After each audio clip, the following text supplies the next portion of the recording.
Welcome to our channel. Today we how to restore fraud settings using Riskified for Shopify detailed guide step by step clearly. To begin the restoration of fraud settings using Riskified for Shopify, log into your Shopify admin panel. From the main dashboard, navigate to the Apps section on the left sidebar. Find and click on the Riskified app to open it. Once the Riskified interface is loaded, look for the Settings tab at the top of the page. Click on the Settings tab to access the configuration options. In the Settings menu, locate the section labeled Fraud Settings. Within the Fraud Settings section, you will see various configurable options. Review the current settings carefully to determine what needs restoration. If necessary, select the option to reset to default settings.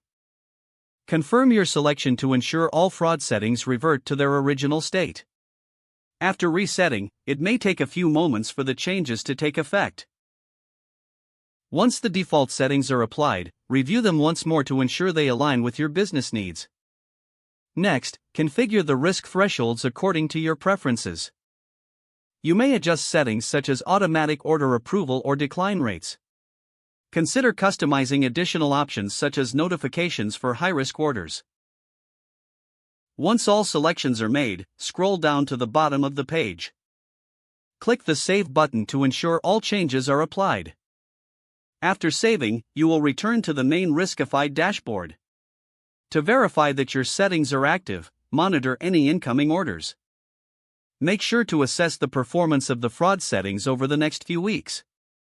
Adjust them further if needed based on your business operations and fraud patterns. This concludes the restoration of fraud settings using Riskified for Shopify.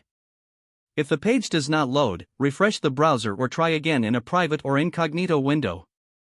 Make sure you are using the correct email address, then retype it carefully to avoid small typos. If your password is not accepted, use the reset option and create a new strong password you can remember. Check your spam folder for verification or security emails, then complete any requested confirmation steps.